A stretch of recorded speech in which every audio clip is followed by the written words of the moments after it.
V are not planned in financial matters. 50,000 രൂപ 2 പേർക്ക് കഴിയാൻ ഏകദേശം 20,000 രൂപ ഉണ്ടെങ്കിൽ ഒരുവിധപ്പെട്ട നല്ല ഭക്ഷണം കഴിക്കാം, 10,000 രൂപ കാറും എടുക്കാം, ബാക്കി 20,000 15 രൂപ നിങ്ങൾക്ക് സേവ് ചെയ്യാം. ഇംഗ്ലണ്ടിൽ ചെന്നാൽ അവിടെയുള്ള എല്ലാ ഗ്രാജുവേറ്റ്സിൻ്റെയും പ്ലസ് ടുക്കാരുടെയും ഒരു ഐഡിയ അടിച്ച് അവരുടെ ലിസ്റ്റ് വരും. കേരളത്തിൽ എത്ര ഗ്രാജുവേറ്റ്സ് ഉണ്ട്, കേരളത്തിൽ ടാലൻ്റ് ആയിട്ടുള്ള കുട്ടിയുടെ ലിസ്റ്റ് ഉണ്ടോ നമുക്ക്? UK ചെന്നാൽ ജോബ് സെൻറ്റർ എന്ന് പറഞ്ഞ സ്ഥലമുണ്ട്. ജോബ് സെൻറ്ററിൽ ചെന്ന് നിങ്ങൾ കമ്പ്യൂട്ടറിൽ അടിച്ചു കൊടുത്താൽ അന്നത്തെ ജോബ് സാധ്യതകളെല്ലാം അവിടെ കാണാൻ പറ്റും. അപ്പോൾ നമ്മുടെ ഇവിടെ എത്ര കുട്ടികൾ വല്ലാത്ത അവസ്ഥയിലായിരിക്കുന്നു, നമ്മുടെ വേണ്ടപ്പെട്ടവർ ശ്രദ്ധിക്കണം. പിന്നെ നമുക്കൊരു ഇഷ്യൂസ് മാറിയിട്ടൊരു ഫുൾ ഫൈൻ ക്ലൈമറ്റ് ഇല്ല. യു ചേഞ്ച്, നീ മാറണം. Life is not fine. Life is very good for the good people. There is no short cut in life. നിങ്ങൾ വർക്ക് ചെയ്തേ പറ്റൂ. ഈ വർക്ക് എങ്ങനെ ചെയ്യണമെന്ന് പറഞ്ഞാൽ നിങ്ങൾ ആരും വന്ന് പറയാൻ പോണില്ല. You find your self.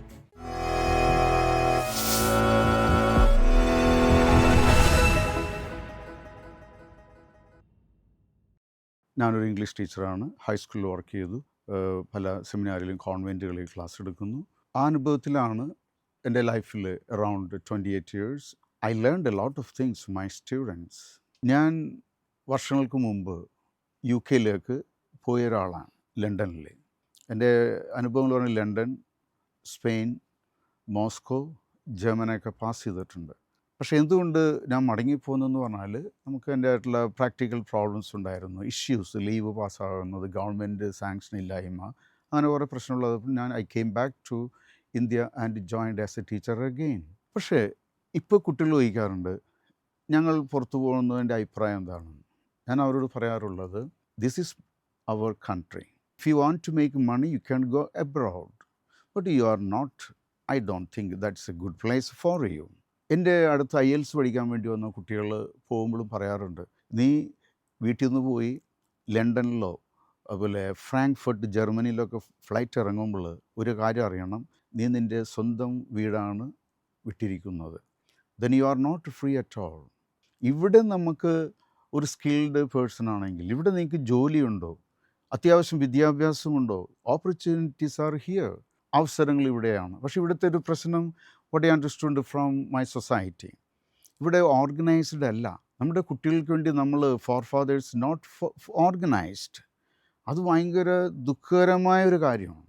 Talent ആയിട്ടുള്ള കുട്ടികളുണ്ട് നമുക്ക്, പക്ഷെ അവർ ഓർഗനൈസ് ചെയ്ത് സ്റ്റേറ്റിന് വേണ്ടി അവരെ എങ്ങനെ ഉപയോഗിക്കാമെന്നുള്ളത് ഞാനിതുവരെ എനിക്ക് മനസ്സിലാക്കാൻ പറ്റിയിട്ടില്ല.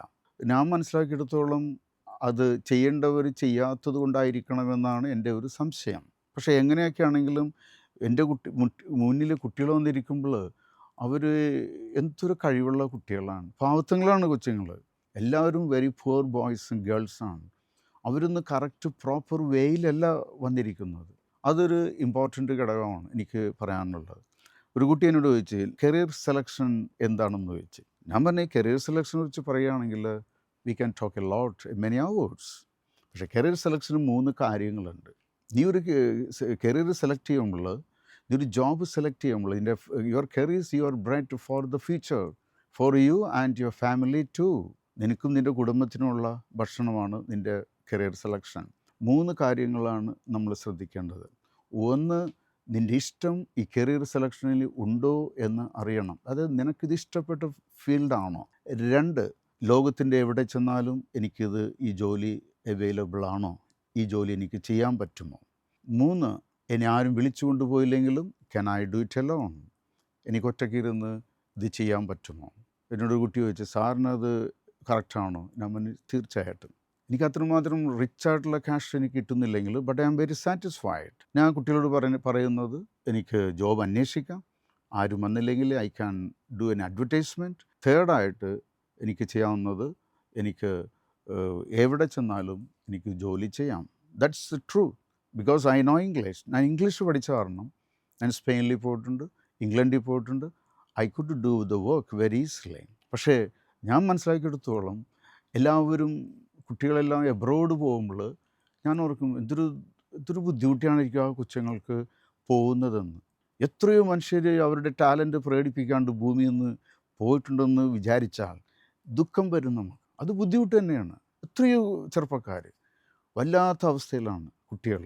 വഴിയിലൂടെ പോകുമ്പോൾ ഞാൻ ശ്രദ്ധിക്കാറുണ്ട് കുട്ടികളെ, എത്രയോ കഴിവുള്ള കൊച്ചുങ്ങളാണ്, അവരെ ട്രെയിൻ ചെയ്യണം. വിദേശത്ത് പോയപ്പോൾ ഞാൻ മനസ്സിലാക്കിയ ഒരു കാര്യം, അവർ ആ വഴിയിൽ വെച്ച് സ്ട്രീറ്റിൽ വെച്ച് ഒരാളോട് സംസാരിക്കുന്നത്, ഹോസ്പിറ്റലിൽ ചെല്ലുമ്പോൾ നമ്മൾ സംസാരിക്കുന്നതും as he's our uncle, he's our somebody. അത്രയ്ക്ക് റിലേറ്റഡ് ആണ് അവർ. അവരോട് വന്ന് തോളയിൽ കൈയിട്ട് സംസാരിക്കുന്നതും എന്തും ഇവിടെയുണ്ട്, ഇവിടെ ഇല്ല എന്നല്ല പറയണത്. പക്ഷെ അവിടെ ഇത്തിരി കൂടുതലാണ്. അവർ സ്നേഹപൂർവ്വം സ്വന്തം കുട്ടികളായിട്ടാണ് അവർ കാണുന്നത്. പിന്നെ നമ്മൾ എവിടെയാണ് നമുക്ക് മിസ് ചെയ്യുന്നത്? ഒരു കുട്ടി എന്നോട് ചോദിച്ച്, സാറേ ഭൂമിയിൽ ശ്രദ്ധിക്കേണ്ട 3 കാര്യങ്ങൾ എന്താണെന്ന്. ഞാൻ പറഞ്ഞു, ഞാൻ കരിയർ സെലക്ഷനിൽ പറയുന്നത് 3 കാര്യങ്ങൾ. നിൻ്റെ ഇഷ്ടം അല്ലെങ്കിൽ എൻ്റെ ഇഷ്ടം, രണ്ടാമത് എനിക്കിത് ഒറ്റയ്ക്ക് ചെയ്യാവുന്നതാണോ, മൂന്നാമത് ഞാൻ ഭൂമിയുടെ എവിടെ ചെന്നാലും ഈ ഒരു കരിയർ എനിക്ക് അവൈലബിൾ ആണോ. അപ്പോൾ അവൻ ചോദിച്ചു, വേറെ കാര്യം എന്താണ്, ലൈഫ് ഫെയിലിയർ ആകുന്നത് 3 കാര്യങ്ങളായിട്ട് പറയാമോ എന്ന് വെച്ചാൽ, നമ്മൾ തീർച്ചയായും 3, 4, 5 പറയാം. നമുക്ക് എല്ലാവർക്കും പറ്റുന്ന സംഭവങ്ങളാണ്. ലോകത്തിൽ മിക്ക പ്രോബ്ലംസ് ഈ 3 കാര്യത്തിലാണ്. ഒന്ന്, നമുക്ക് മലയാളത്തിൽ പറയുമ്പോൾ കാമം, 2 ദേഷ്യം, 3 ആർത്തി. ഈ 3 കാര്യങ്ങളും നമ്മൾ തെറ്റിപ്പോകാറുണ്ട്. മോസ്റ്റ് ഓഫ് ദ പീപ്പിൾ, ലോകത്തിൽ മഹാന്മാരായ പലരും, പല മഹത് വ്യക്തികളും അതിൽ പരാജയപ്പെടുന്നുണ്ട്. ഞാൻ കുട്ടികളോട് പറയണം, നിങ്ങൾ സൂക്ഷിക്കണം. കാര്യം നമ്മൾ ലൈഫ് ഓർഗനൈസ് ചെയ്തിട്ടില്ല. ഞാൻ വീണ്ടും ലൈഫ് ഓർഗനൈസാണ് പറഞ്ഞുകൊണ്ടിരിക്കുന്നത്. ഇന്ത്യൻ സിസ്റ്റം പ്രകാരം ലൈഫ് ഓർഗനൈസ്ഡ് ആണ്. പക്ഷേ കുട്ടികൾക്ക് അറിയില്ല. ഒരു സ്കൂളിലും പറയുന്നുണ്ടോ ഇല്ലയോ എന്ന് എനിക്കറിയില്ല. ഞാൻ എന്തെങ്കിലും തെറ്റുകൾ പറയുന്നുണ്ടെങ്കിൽ എന്നോട് ക്ഷമിക്കണം. ലൈഫ് ഓർഗനൈസ്ഡ് ആണ് ഇന്ത്യൻ ലൈഫ്. വേറെ ഒരു രാജ്യത്തും അത്രയും ഓർഗനൈസ്ഡായിട്ട് എഴുതിയിട്ടില്ല. ഒരു 100 വർഷമാണ് ഒരു ആയുസ് എന്ന് പറയുന്നത്. നിങ്ങൾ 20-21 കഴിയുമ്പോൾ U become A graduate, and 2 years more you are practicing, and 24th you become A professional. 25-ാം വയസ്സ് നിങ്ങളുടെ ബ്രഹ്മചാര്യം അവസാനിക്കുന്നു. 25 തൊട്ട് 50 വയസ്സ് വരെയാണ് നിങ്ങളുടെ ഗൃഹസ്ഥ ജീവിതം. ഇഷ്ടമില്ലാത്തവർക്ക് വിവാഹം കഴിക്കാതെ സന്യാസത്തിലേക്ക് അവിടെ നിന്ന് പോകാം. ഇത് കുട്ടികളോട് പറയണം. ഇത് 28 കഴിഞ്ഞ് 35 കഴിയും 40 കഴിയുമ്പോഴാണ് കുട്ടികൾ അറിയുന്നത് ഇങ്ങനെയൊക്കെ ഒരു ലൈഫ് പ്ലാനിങ് ഉണ്ടോ എന്ന്. ഞാൻ എൻ്റെ കുട്ടികളോട് പറയാറുണ്ട്, 25 വയസ്സ് വരെ നിങ്ങളുടെ പ്രൊഫഷണലാണ്. അത് ആ ടൈമിൽ നിങ്ങൾ ഒരു കാര്യത്തിലേക്കും തിരിഞ്ഞ് നോക്കാൻ പാടില്ല. 25 years പോരെ ഒരാൾക്ക് ജോലിയിൽ പ്രാവീണ്യം നേടാനും ഡിഗ്രി നേടാനും PG ആകാനും. ഏത് പ്രൊഫഷൻ എടുത്താലും 20-24 തീരും. After you are getting married, വിവാഹിതനാകുന്നു 50 വർഷം വരെ. 25 വയസ്സ് തൊട്ട് 50 വർഷം വരെയാണ് ഒരു മനുഷ്യൻ്റെ ഗൃഹസ്ഥ ജീവിതം. അവർ കുട്ടികൾക്ക് ജന്മം കൊടുക്കുന്നു, സമാധാനത്തോടെ ജീവിക്കുന്നു. ഇതാണ് ഗൃഹസ്ഥ ജീവിതം. ഒരു മനുഷ്യന്, ഞാൻ പറയാറുണ്ട്, വിദേശത്ത് പോകണം എന്തിന്? നിങ്ങൾക്ക് ഹസ്ബൻഡിനും വൈഫിനും ഇവിടെ ജോലി ഉണ്ടെങ്കിൽ വെറും 60,000 രൂപ 50,000 രൂപ നിങ്ങളൊരു ജോലിയുടെ നേടിയാൽ മതി. ഈ 50,000 കൊണ്ട് നിങ്ങൾ ഇംഗ്ലണ്ടിൽ പോയി, അമേരിക്കയിൽ പോയി, ജർമ്മനിയിൽ പോയി ഉണ്ടാക്കാനൊക്കെ സൗന്ദര്യത്തോടെയും സുന്ദരമായിട്ടും ഇവിടെ ജീവിക്കാം. നിങ്ങൾക്ക് സേവിങ് ഉണ്ടാകും. ഹസ്ബൻഡും വൈഫും, നിങ്ങൾക്ക് വീട് മേടിക്കാൻ പറ്റുമെന്നല്ല സംഭവം, നിങ്ങൾക്ക് ജീവിക്കാൻ തുടങ്ങാം. അതിലൂടെ നിങ്ങൾക്ക് സേവിങ് ചെയ്യാം. Then you get 50,000. അപ്പോൾ ഒരു കുട്ടി ചോദിച്ചു, ഒരാൾക്കാണോ? ഞാൻ ചോദിച്ചാൽ അതല്ല. ഇപ്പം നോർമലി ഇപ്പോഴത്തെ ടൈമിന് വൈഫിന് ജോലി ഉണ്ടാവും. അപ്പോൾ വൈഫിന് ജോലിയുണ്ട്, നിനക്കും ജോലി ഉണ്ടെങ്കിൽ 50,000-60,000 രൂപ, 50,000 കുഴപ്പമില്ല. then നിങ്ങൾ ലൈഫ് ബിഗിൻ ചെയ്യുന്നു 50 വയസ്സിൽ. അപ്പോൾ സേവിങ് ഉണ്ട്, ഫാമിലി ലൈഫിനുള്ള പൈസ നിങ്ങൾക്ക് ലഭ്യമാകുന്നു. 50 വയസ്സ് കഴിയുമ്പോൾ നമ്മുടെ ഞാൻ ഇന്ത്യ എന്ന് പറഞ്ഞാൽ ഇന്ത്യയിൽ മാത്രം അങ്ങനെ പറഞ്ഞിട്ടുള്ളവർ, വേറെ ഒരു ഫോറിൻ കൺട്രിയും യൂറോപ്പും പറഞ്ഞിട്ടില്ല. അത് 50 വയസ്സ് കഴിയുമ്പോഴാണ് നമുക്ക് വാനപ്രസ്ഥം. എന്തെല്ലാം നിങ്ങൾ സുഖിച്ചിരുന്നു അതിൽ നിന്നെല്ലാം നിങ്ങൾ മിതത്വം, you become a moderate in everything. സകലതിലും നിങ്ങൾ ഒരു മിതത്വം സ്ഥാപിക്കും. ഭക്ഷണത്തിൻ്റെ അളവ് കുറക്കും, കുടിക്കുന്നവനാണെങ്കിലും മദ്യത്തിൻ്റെ അളവ് കുറക്കും. എന്തെല്ലാം സുഖങ്ങളുണ്ടോ അതെല്ലാം നമ്മൾ ലിമിറ്റ് ചെയ്യും. അതാണ് വാനപ്രസ്ഥം എന്നാണ് ഞാൻ ഒരുവിധപ്പെട്ട ഗ്രന്ഥങ്ങളിൽ നിന്നൊക്കെ വായിച്ച് മനസ്സിലാക്കിയിട്ടുള്ളത്. അപ്പോൾ 50 വയസ്സ് തൊട്ട് 75 വരെ നമുക്കെന്താണ് വാനപ്രസ്ഥം. Why I am here on this planet, ഈ ഭൂമിയിൽ ഞാൻ എന്തിനാണ്? അത് ആശയക്കുഴപ്പമുണ്ടാക്കുന്ന ചോദ്യമാണ്. മറ്റൊരു ഒറ്റ വേർഡിൽ പറഞ്ഞാൽ, മനുഷ്യനായി ജനിച്ച് ദൈവമായി ഭൂമിയിൽ നിന്ന് യാത്ര ചെയ്യുക എന്നുള്ളതാണ്. ഓരോ കുട്ടിയും ഓരോ ചെറുപ്പക്കാരനും അതാണ് ഇവിടെ ലൈഫിൻ്റെ പർപ്പസായിട്ട് പറയുന്നത്. ഞാൻ ഇടയ്ക്ക് പറയുകയുണ്ടായി നിങ്ങളോട്, വിദേശത്തേക്ക് പോകണ്ട എന്ന്. ഞാൻ സ്പെയിനിൽ, അവിടുത്തെ ഒരു മേയർ, മുർസിയ, സ്പെയിനിലൊരു സ്ഥലമാണ്. മുർസിയയിലെ കോളേജിലൊരു പ്രൊഫസർ ഡൊമിംഗോ എന്നാണ് പുള്ളിയുടെ പേര്. അപ്പോൾ പുള്ളി, ഞാൻ ഇംഗ്ലീഷ് ക്ലാസ് എടുക്കുമ്പോൾ ഒരു ദിവസം ചോദിച്ചു, Felix do you like Spain, Spain ഇഷ്ടമാണോ എന്ന് ചോദിച്ചു. ഞാൻ പറഞ്ഞു, ഞാൻ സ്പെയിൻ ഇഷ്ടപ്പെടുന്നത് എൻ്റെ പ്രാണൻ, my oxygen is in India. ഞാനിവിടെ വന്നിരിക്കുന്നത് അങ്ങനെ വന്നതാണ്. ഒരു ജോലി കിട്ടുമെങ്കിൽ ട്രൈ ചെയ്യാം. പക്ഷേ ഐ ഡോണ്ട് ലൈക്ക്. ഞാൻ എൻ്റെ വീട്ടിൽ എൻ്റെ കൂട്ടുകാരുമായിട്ട് എൻ്റെ രാജ്യത്ത് നടക്കുന്നതിൻ്റെ ഒരു ചായ കുടിച്ച് അവനുമായിട്ട് സംസാരിക്കുന്നതിൻ്റെ സുഖം ഇവിടെ ഉണ്ടോ എന്ന് ചോദിച്ചാൽ, mister Domingo, I am sorry. ഇത് സ്പെയിൻ നിങ്ങളുടേതാണ്, ഇംഗ്ലണ്ട് ഇംഗ്ലീഷുകാരുടെയാണ്, സ്പെയിൻ സ്പാനിഷുകാരുടെയാണ്, ഇന്ത്യ ഇന്ത്യക്കാരുടേതാണ്.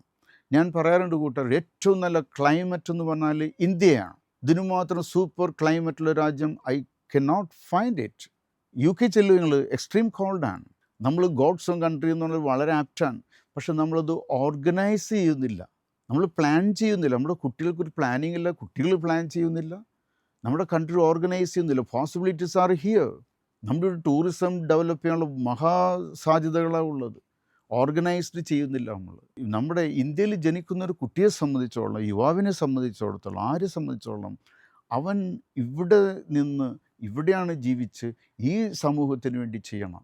25 ലക്ഷവും 30 ലക്ഷമൊക്കെ ബാങ്കിൽ നിന്ന് എടുത്ത് നിങ്ങൾ പുറത്തു പോയിട്ട് നിങ്ങളുടെ ആത്മാവിനോട് ചോദിക്കുക, ഈ ഫെലിക്സ് എന്ന വ്യക്തി പറയുന്നത് ശരിയാണോ അല്ലയോ എന്ന്. നിങ്ങൾ വീട് വിട്ട് വിസ എടുത്തു നിങ്ങൾ ഇവിടെ നിന്ന് ഇറങ്ങുമ്പോൾ കുട്ടികളാണ് കാഴ്ച, കുട്ടികൾക്ക് അറിയില്ല. ഞാൻ കൊച്ചിയിൽ പോയ കുട്ടികളെ അല്ല പറയുന്നത്. അപ്പോൾ ഇവിടുത്തെ പ്രശ്നം എന്ന് പറഞ്ഞാൽ, നമുക്ക് ഇന്ത്യയിൽ തന്നെ, കേരളത്തിൽ തന്നെ മനസ്സ് വെച്ചാൽ ഇവിടെ കൃഷി ചെയ്യാം. എന്തെല്ലാം ബിസിനസ് ഓപ്പർച്യൂണിറ്റീസ് ഇവിടെ ഉണ്ട്. അതിൻ്റെ സൗന്ദര്യം വേറൊന്നാണ്. ഞാൻ അനുഭവിച്ചതാണ്. നമ്മളിവിടുന്ന് പണ്ട് ബാംഗ്ലൂർ പോകുമ്പോൾ എൻ്റെ ഒരു ഹാപ്പി മൈൻഡ് വരുന്നത് കാസർഗോഡ് വരുമ്പോഴാണ്. കാസർഗോഡ് വരുമ്പോൾ എനിക്കിഷ്ടമാണ്, നമ്മുടെ ബോർഡർ ഈ കേരളത്തിലേക്ക് കടക്കുമ്പോൾ. പക്ഷെ അതുപോലെ നമ്മൾ യൂറോപ്പിൽ നിന്ന് ഇന്ത്യയിലേക്ക് വരുമ്പോൾ നമുക്കൊരു പ്രത്യേക സുഖമുണ്ടാകും. ഇവിടുന്ന് പോണ കുട്ടികളോട് ഞാൻ പറയാറുണ്ട്, നിങ്ങൾ ഇവിടുന്ന് ഇന്ത്യയിൽ നിന്ന് ഫ്ലൈ ചെയ്ത് നിങ്ങൾ ഹീത്രോ എയർപോർട്ടിൽ ലണ്ടനിലൊക്കെ ഇറങ്ങുമ്പോൾ നിങ്ങൾ കാണുന്ന ഒരു പുതിയ പ്ലാനറ്റ് ആയിരിക്കും. നിങ്ങളൊരു പുതിയ ഗ്രഹത്തിലെത്തുന്നത്. You cannot find any familiar face. പരിചിതമായൊരു മുഖങ്ങളോ ശൈലികളോ അവിടെ ഇല്ല. പക്ഷേ അവർ മോശമെന്നല്ല പറയണത്, നമ്മൾ ആ വഴിയിൽ എത്തണം. അവരെ പോലെ എത്തണമെങ്കിൽ നമ്മുടെ കുട്ടികൾ ഓർഗനൈസ്ഡ് ആണ്. മറ്റൊരു കാര്യം കുട്ടികളെ സംബന്ധിച്ച് ഞാൻ മനസ്സിലാക്കിയത്, എൻ്റെ ലൈഫിൽ ഞാൻ മനസ്സിലാക്കിയത്, we are not planned in financial matters. Liability എന്താണ്, അസറ്റ് എന്താണെന്ന് നമുക്കറിയാത്തത് പ്രശ്നങ്ങളുണ്ട്. When you take the money, when you get money, don't spend too much. ആദ്യം പൈസ വന്നവനെ പിടിച്ചു നിർത്തണം. എനിക്കറിയാം, ഞാൻ കുട്ടികളിൽ നിന്നുള്ള എക്സ്പീരിയൻസ് എന്നാണ് മനസ്സിലാക്കുക. ഞാൻ ചോദിക്കാറുണ്ട്, എന്ത് ജോബ് ചെയ്യണത്? സാറേ ഇന്ന ജോബാണ് ചെയ്യണത്. എത്ര നാളായി? 1 വർഷമായി. ക്യാഷ് വല്ലതും ഉണ്ടോ ഇപ്പോൾ ബാങ്കിൽ? ഒറ്റ പൈസ ഇല്ല. ഒറ്റ പൈസ ഇല്ലെന്ന് പറഞ്ഞാൽ ഒറ്റ പൈസ ഇല്ല. എന്തുകൊണ്ട്? അപ്പോൾ അവൻ പറഞ്ഞത് 100 കാര്യങ്ങളുണ്ട്. അവന് ഫാമിലി ഇഷ്യൂസ് ഉണ്ട്, മറ്റു കാര്യങ്ങൾ, 100 കണക്കിന് കാര്യങ്ങൾ. ഞാൻ അവനോട് പറഞ്ഞേ, നീ ഒരു 19 വയസ്സുകാരനാണ്. Family issues never finishing it. You cannot stop it. Issues always in the form of issues. You change. നീ മാറണം. പക്ഷേ നമുക്കൊരു ഇഷ്യൂസ് മാറിയിട്ടൊരു ഫൈൻ ക്ലൈമറ്റ് ഇല്ല. Plan and respect the money. You plan well. മറ്റൊരു വാക്യം ഞാൻ മോട്ടിവേഷണൽ സ്പീക്കിൽ കുട്ടികളോട് പറയാറുണ്ടത്, life is not fine, life is very good for the good people. There is no short cut in life. ലൈഫിൽ short കട്ടില്ല. നിങ്ങൾ വർക്ക് ചെയ്തേ പറ്റൂ. ഈ വർക്ക് എങ്ങനെ ചെയ്യണമെന്ന് പറഞ്ഞാൽ നിങ്ങൾ ആരും വന്ന് പറയാൻ പോണില്ല. You find your self. Hotel management കുട്ടികളെ ക്ലാസ് എടുക്കുന്ന ഒരാൾ കൂടിയാണ്. ഞാൻ പറയും, നിങ്ങൾ ഹോട്ടൽ മാനേജ്മെൻറ്റ് പഠിച്ചിട്ട് നിങ്ങളൊരു ഹോട്ടലിൽ സെർവ് ചെയ്യാൻ പോണ ആളല്ല നിങ്ങൾ. How can you do it? നിങ്ങൾക്ക് സ്വന്തമായിട്ട് ചെയ്യാൻ എന്തു പറ്റും? കാര്യം ഫുഡ് എന്ന് പറഞ്ഞാൽ it's the most important thing in the world. നമ്മൾ സർവ്വതും ഓടി നടക്കുന്നത് ഭക്ഷണത്തിന് വേണ്ടിയാണ്. അപ്പോൾ ഞാൻ പറയാറുണ്ട്, ഭക്ഷണം വിൽക്കുന്നവൻ നീതിമാനായിരിക്കണം. ഭക്ഷണം ഹോട്ടൽ മാനേജ് പഠിക്കുന്ന കുട്ടികളോട് ഞാൻ പറയുന്ന വാക്കാണ്, ഭക്ഷണം വിൽക്കുന്നവൻ പൈസ മേടിക്കാൻ പാടില്ലെന്ന ശാസ്ത്രം ഇന്ത്യയിലുണ്ട്. അപ്പോൾ ഫ്രീ കൊടുക്കാൻ പറ്റുമോ എന്നല്ല, കൊടുക്കാൻ പറ്റുമെങ്കിൽ കൊടുക്കണം. അപ്പോൾ സമയമാകുമ്പോൾ ഒരു ദൈവദൂതം നിങ്ങളെ നിങ്ങളെ ഹെൽപ്പ് ചെയ്യാൻ എത്തും. എത്രത്തോളം നമുക്ക് നമ്മുടെ ഇവിടുത്തെ റിസോഴ്സുകൾ മാനേജ് ചെയ്യുകയും അത് എത്രത്തോളം യൂസ്ഫുൾ ആക്കാൻ പറ്റും. നിങ്ങളാകുന്ന ചെറുപ്പക്കാരി ഇന്ത്യക്ക് വേണ്ടിയാണ്, കേരളത്തിന് വേണ്ടിയാണ്. നിങ്ങൾ ചെയ്താലേ അടുത്ത ജനറേഷൻ കാണുകയുള്ളത്. എന്ത് കാര്യവും അത് തന്നെയാണ്. അപ്പോൾ അത് നമ്മൾ സ്വന്തം നമ്മുടെ കഴിവ്, ഞാൻ പറയാറുണ്ട്, everyone is designed to go to the earth and do something. എല്ലാവരും ഡിസൈൻ ചെയ്തിട്ടാണ് ദൈവം ഭൂമിയിലേക്ക് അളക്കുന്നത്. ആ ഡിസൈൻ എന്താണെന്ന് അറിയുന്നത് എങ്ങനെയാണ്? നിങ്ങൾ ഒരു പ്രായമാകുമ്പോൾ നിങ്ങൾക്ക് ഏതിലാണോ താല്പര്യം, ഏത് ജോലിയിലാണ്, ഏത് ടെക്നിക്കൽ ഫീൽഡിലാണോ നിങ്ങൾക്ക് താല്പര്യം, ദാറ്റ് ഈസ് യുവർ ബ്രാൻഡ്. അതാണ് നിൻ്റെ ദൈവം ഡിസൈൻ ചെയ്ത് വിട്ടേക്കുന്നത്. അത് എത്രത്തോളം നമ്മൾ ഓരോ വർഷങ്ങൾ കഴിയുമ്പോൾ അപ്ഗ്രേഡ് ചെയ്ത് അപ്ഡേറ്റ് ചെയ്ത് അത് മോർ സ്കിൽഡ് ആക്കിയിട്ട് എങ്ങനെ ക്രിയേറ്റീവായിട്ട് ചെയ്യണം. പണ്ട് ആൾക്കാർ പറയും സ്കില്ല് മതി എന്ന് പറയും. Skill is very important. ഇപ്പോൾ 20th സെഞ്ച്വറിയൊക്കെ തീരാറാകുമ്പോൾ പറയുന്നൊരു കാര്യമുണ്ട്, സ്കിൽ മാത്രമല്ല ക്രിയേറ്റിവിറ്റി വേണം. Be creative. അതാണല്ലോ നമ്മുടെ ഹോട്ടൽസിലൊക്കെ കാണുന്നത്. Food also changing every minute, the dress is changing. അപ്പോൾ ചേഞ്ചസ് ആണ് the transformation. The life is not fixed, is always transforming. നമ്മൾ സ്വയം ട്രാൻസ്ഫോം ചെയ്തിരിക്കണം. We always try to be better for tomorrow and tomorrow. ആ ബെറ്റർമെൻ്റാണ് നമ്മൾ ചുറ്റിനും കാണുന്ന എല്ലാ പുതിയ കണ്ടുപിടുത്തങ്ങളും. ഓർഗനൈസ് ചെയ്യണം, പ്ലാൻ ചെയ്യണമെന്ന് പറഞ്ഞാൽ വിദേശ രാജ്യത്ത് പോകുന്നതാണല്ലോ ഇപ്പോഴത്തെ ട്രെൻഡ്. മിക്കവരുടെയും വീട് പണയം വെച്ച് പോകുന്നുണ്ട്. അവിടെ ചെന്നിട്ട് ജോലി കിട്ടാണ്ട് ബുദ്ധിമുട്ടുന്ന ഒത്തിരി മനുഷ്യരുണ്ട് നമുക്ക് ചുറ്റും. നമ്മുടെ ഇവിടെയുള്ള കേരളത്തിൽ റിസോഴ്സുള്ള സ്ഥലമാണ്, വളരെയേറെ സാധ്യതയുള്ള സ്ഥലങ്ങളാണ്. ഇവിടെയുണ്ട് നമുക്ക് പറ്റിയതെല്ലാം. അതെങ്ങനെ ചെയ്യാൻ പറ്റുമെന്ന് ന്യൂ ജനറേഷൻ, യുവതലമുറ ശ്രദ്ധിക്കേണ്ടിയിരിക്കുന്നു. ഇംഗ്ലണ്ടിൽ ചെന്നാൽ അവിടെയുള്ള എല്ലാ ഗ്രാജുവേറ്റ്സിൻ്റെയും പ്ലസ് ടുക്കാരുടെയും ഒരു ഐഡിയ അടിച്ച് അവരുടെ ലിസ്റ്റ് വരും. കേരളത്തിൽ എത്ര ഗ്രാജുവേറ്റ്സ് ഉണ്ട്, കേരളത്തിൽ ടാലൻ്റ് ആയിട്ടുള്ള കുട്ടിയുടെ ലിസ്റ്റ് ഉണ്ടോ നമുക്ക്? ഞാൻ പറഞ്ഞത് തെറ്റാണെന്ന് എനിക്കറിയില്ല, പക്ഷേ ഇല്ലെന്നാണ് എനിക്ക് തോന്നുന്നത്. UK ചെന്നാൽ ജോബ് സെൻറ്റർ എന്നും പറഞ്ഞ സ്ഥലമുണ്ട്. ജോബ് സെൻറ്ററിൽ ചെന്ന് നിങ്ങൾ കമ്പ്യൂട്ടറിൽ അടിച്ചു കൊടുത്താൽ അന്നത്തെ ജോബ് സാധ്യതകളെല്ലാം അവിടെ കാണാൻ പറ്റും. അപ്പോൾ നമ്മുടെ ഇവിടെ എത്ര കുട്ടികൾ വല്ലാത്ത അവസ്ഥയിലായിരിക്കുന്നു, നമ്മുടെ വേണ്ടപ്പെട്ടവർ ശ്രദ്ധിക്കണം.